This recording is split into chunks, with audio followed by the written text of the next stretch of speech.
Oh my god, has it been 10 episodes already? Jesus H. Tap dancing Bubba. It is officially checklist episode 10. I am Savage Brewski, and I'm very glad to see you guys.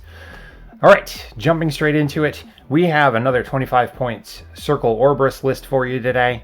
This one goes out to Shane PD93 on Reddit, who wanted to ask about the best Circle caster to work with Warpwolves, and he was interested in Kaya. He said, which one's the best, 1, 2, or 3?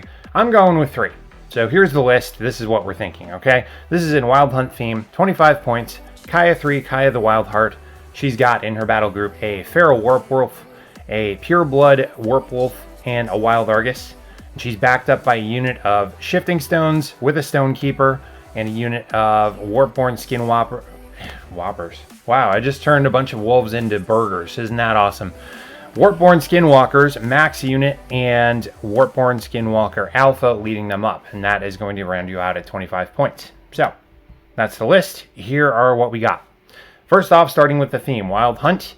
When a living war beast is forced to use its animus in the warlock's control range, reduce the cost by 1. So your spells, as long as your battle group is together and close to your caster, the spells go down in cost by 1 when they're using their animi. Pretty handy if you want to use those spells. The other perk, which we're really not taking advantage of in this list, 1 Wolves of Orboros unit gets Ambush. You can deploy this at the end of the control phase, after the first turn from any table edge but your opponent's. Again, we're not going to use this. I thought about using Wolves. Honestly, aside from the fact that they can ambush, I think they're not all that great. They're good in bigger games when you want something to come on that's just going to be a distraction or is going to hold an objective. But in this list, I went for something completely different, very much more in the Warpwolf theme. That was the other thing Shane liked. He just wanted to make use of Warpwolves like crazy. This is going to be a lot more perfect for that. So, we'll get into the units. So, we start off with Kaya herself. The caster. Her feat is Moonshadow, 1. While in Kaya's control range, friendly faction models get +2 defense and can't be targeted by free strikes. So you're going to get some mobility here, and they're going to be a bit tougher in terms of hitting, which is going to make them a lot harder to kill, obviously. 2 friendly faction models can advance through enemy models in Kaya's control range if they can move past the base completely. So this is your way to get an alpha strike off and really position and get things where you want them to be in a single turn. This is going to be if you want to get into back arcs, if you want to get free strikes, if you want to get past them and get on to objectives. There's some flexibility here, but it really is an alpha strike sort of thing. You're going to get 1 good turn of use, and that's going to be it. So be very careful with that. That's true of any feat, really. That sounds like a generic statement, but hers, it's not immediately overt. It's really to position and to take advantage of other abilities than hers. It's, okay, get your beasts where you want them to be, and so they can actually get a better attack off, and maybe use her spells, or use something else to actually make that more worth your while. Use animi to make that more worth your while. Okay, so, weapons, she's got Mistral, which is a range 2 magical power strength, 12, nothing really fancy. Her abilities, she's cavalry, so she's got boosted charge attacks, impacts, attacks, the whole 9 on that. Pathfinder. Field Marshal, reposition 3 inches. Beasts in the battle group get reposition 3. This, again, is more in line with her feat. They can move, they can go where you need them to go, they can take advantage of rear arcs and all that. Pretty useful. She also has reposition, obviously. And Soothing Song, once per turn, anytime during activation phase, except while activating a model. This model can spend 1 Fury to remove up to 1 Fury point from each living faction war beast in control range. So, get this, if you're running hot on Fury, if you're not leeching quite so much, she can spend a Fury point to leech from her battle group, as long as they're within her control range. If you want to run hot, if you want things to go crazy, if you want to have a ton of Fury and you kind of overgauge that, well, good option. Okay, spells. This is where she really comes in, because I think you're gonna use her mostly for spells more than anything else. You're not going to use her for fighting so much, unless it's endgame and you're absolutely desperate. Her feat is helpful, but the spells are where she really pays off. This is her bread and butter and why she's good. Blood Spiller. It's a 10-inch offensive spell. War beasts in her battle group can charge or make a slam power attack against enemy models hit by this without being forced for 1 turn. So you're doing damage, you're attacking a unit, you're basically magnetizing your war beasts to go in and smack that thing. Flashing Blade. I love this one because it's on Thyron too. It's a good skill. Spellcaster makes one basic attack with one of its melee weapons against each enemy model in line of sight and melee range. So you're basically just taking that big old beat stick and whacking it around and hitting everyone that's right up close. If Kaya has to charge a unit to whittle down some numbers, this is what you're going to want to use. That's probably your worst case scenario, to be honest with you. So, wouldn't do that. Fog of War. This is a biggie. Models gain concealment while in spellcaster's control range. That's +2 defense. So, she creates a bubble around her that gives everyone around +2 defense. When you're first moving up, if you're in an open field, if you don't have a lot of terrain to work with, and especially because this army is so compact, that's going to be very handy turn 1, maybe even turn 2. Synergy. Another biggie.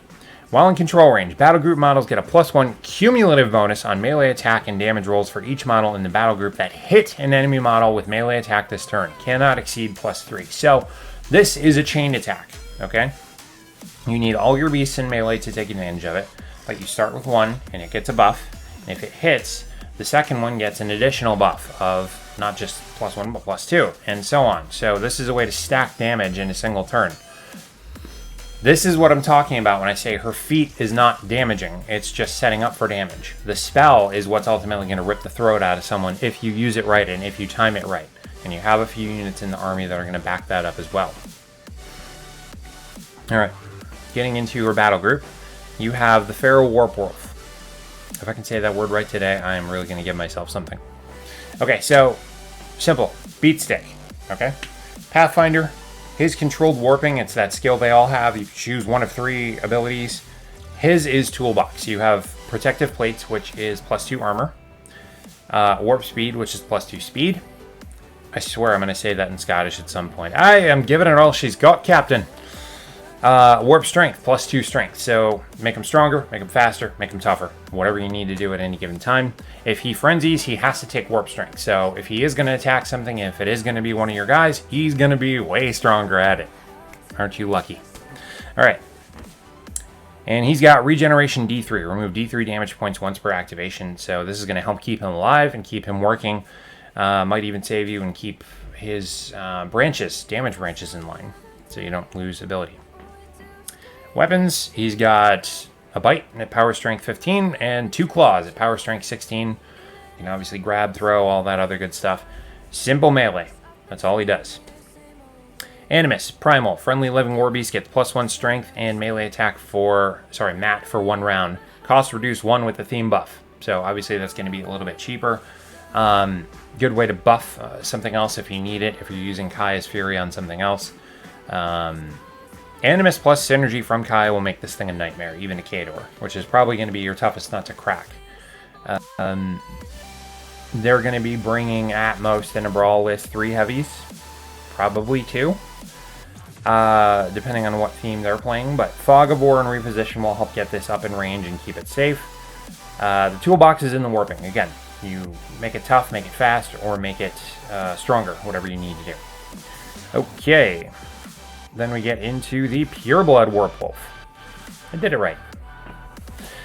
Assault. It can shoot an attack, basically. So this thing can use its spray attack, charge, get into melee. Very handy if you want to do everything in one turn. It's got Pathfinder. Its controlled warping is a little bit different. It's still got the warp strength for +2 strength as the frenzy option and the low ball option, but it's also got Ghostly, can advance through terrain with no penalty, advance through obstructions if it goes completely past them, and can't be free struck. Nice. And Spell Ward, can't be targeted by spells. If you're running somebody who's slinging a lot of magic, that's a way to keep him safe, and it's also one of your trump cards in case you are running that kind of army as an opponent. He's got the Regeneration D3 again, so he's removing D3 damage points once per activation. Weapons. His ranged attack is a Spray 10, Power 14 magical attack. This, I think you want to either whittle down units or go after heavies. Whatever you need to take out the most at range, this is what you're going to want to do. Other than that, he's got claws, power strength 15. He's a little more pillow-fisted than his buddy, but he still gets the job done. This is going to be good if you're fighting against Menoth. His Animus is Wraithbane. Target friendly models' weapons get blessed and magical damage for 1 turn.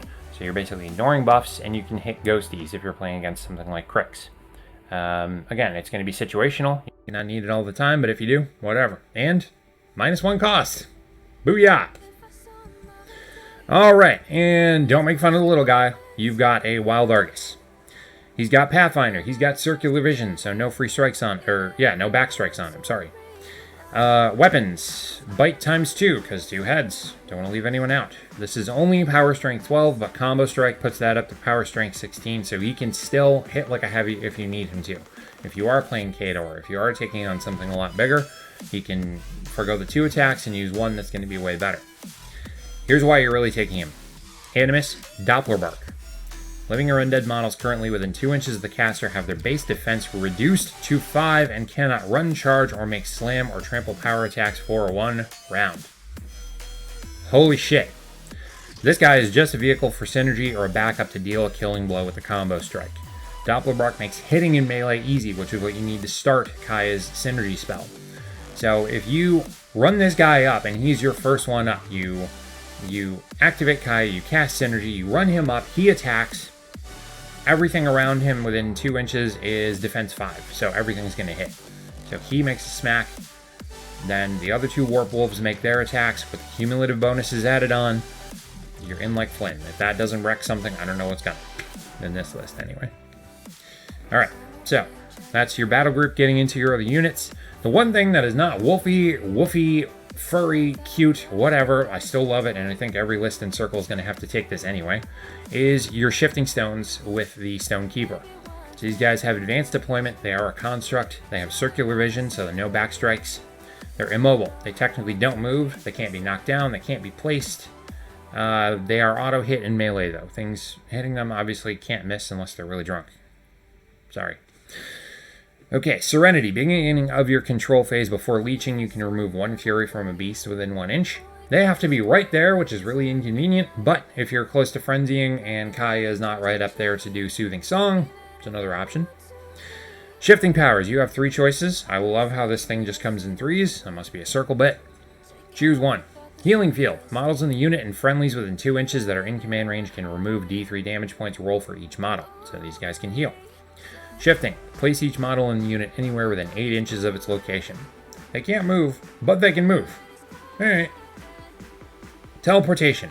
If in formation, place 1 friendly faction model within the triangular area anywhere within 8 inches of its current location. So, this is where you basically step onto a transporter pad and you're whisked away another 8 inches to get somewhere you need to get. Use this for your beasts. Use this for Kaya, if she wants to get up close and personal and you don't want to run her up there. I wouldn't really use this on anything else. You're not going to have necessarily anything that can fit in there anyway. So that's really the ability you're going to have there. I think this is your one-time launch pad, and then what you really want to do is heal, remove Fury, or use the Stone Keeper. This is where I go a little unconventional with him, because I think the Stone Keeper is often looked up as, just being the command attachment, keeping the stones a little bit safer with his whole prowl ability. I think you want to take him for his spells, and I think these are more important than the rest of the unit. You're going to get 1 launch off them, maybe heal once. They're not going to be a big draw for opponent attention, I think. You're just going to have to use them this way. But they can also, the perk is they can also sit on objectives, so that's another use altogether. But again, I think your best thing is to use the Stone Keeper for spells, because you don't have a lot of range in this army. So, he's an officer. He's got advanced deployment, Pathfinder, disorientation, can't advance after being placed by shifting because he's puking in the bushes. Ooh. Prowl. While in formation, models in the unit get Prowl. If they're concealed, they get Stealth, and attacks greater than 5 inches away automatically miss. Magic ability, spells. Rockhammer. It's an 8-inch range, 3-inch AoE, power 14 with critical knockdown. So potentially you're knocking things down, but it's a pie plate with a decent power, some offensive range to it. I think that's what we're going to use to whittle down units. Maybe take the spray on something tougher from the Pureblood Warpwolf. And Stone Shield. Model gets +4 armor 1 round. Let's say you're running against a Jaws of the Wolf list with 2 destroyers and you need to keep something a little more lively. That's one way to do it. Aside from Fog of War, aside from healing them, anything else, regeneration, forget it.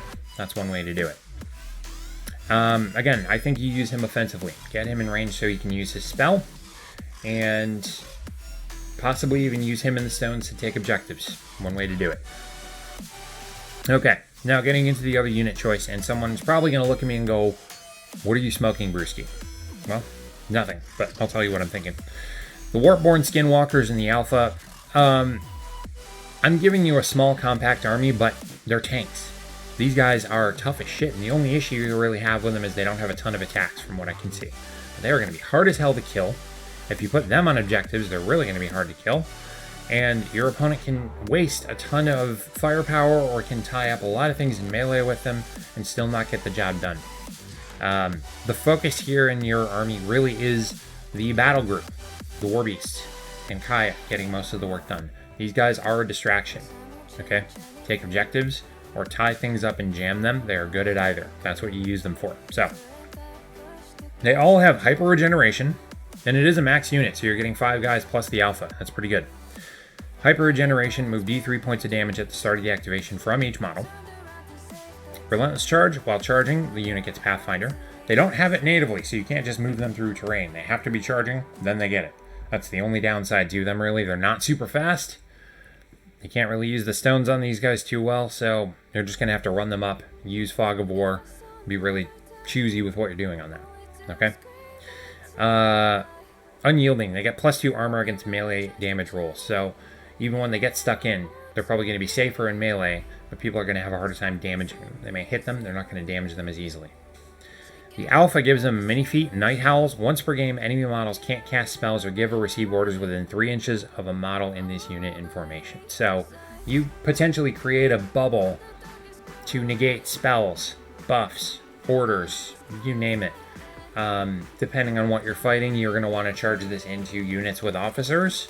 You're going to want to put this near a bunch of battle solos that are doing magic-type buffs or spell slaying. You could screw with a lot for one turn.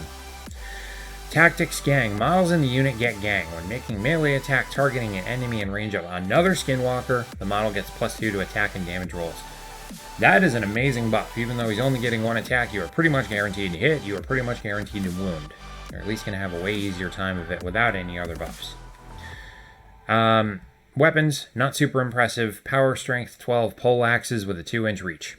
So, again, I think this is a unit people are not necessarily going to look for in a 25-point army. It's going to be very compact, keeps your model count down, so you'll have an easy time painting and building it. Perk.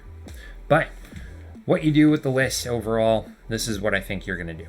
Again, your battle group and Kaya are going to do most of the heavy lifting. They're going to be your combat badasses. Get them in, keep them safe with Fog of War. Pop feet, pop synergy. Use the animi to actually buff stuff.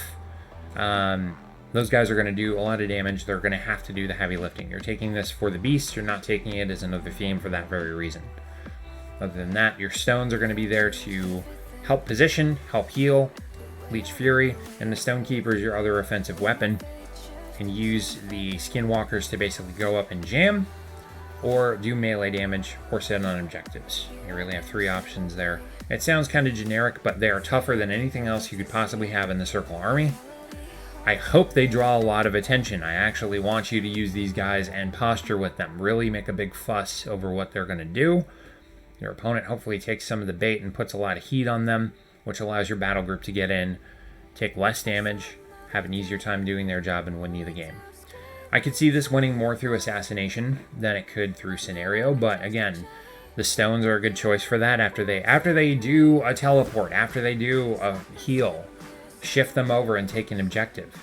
They can't be moved, they can't be knocked down, they can't be placed, and they're pretty damn tough. They're pretty resilient. They can heal each other as well. So think with that. You have a really good camping unit in the stones.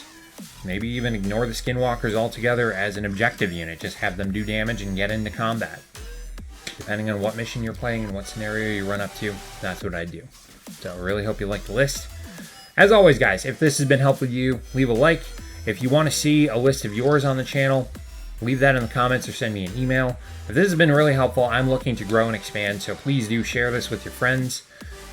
Subscribe if you want to see more videos like this. Obviously, I'm really grateful to you guys. We're moving a lot lately. I think we're up to 127 now, which is pretty damn good if I do say so myself. And I really appreciate everything you guys are doing to back me up. Have yourselves a great day. And as always, stay savage.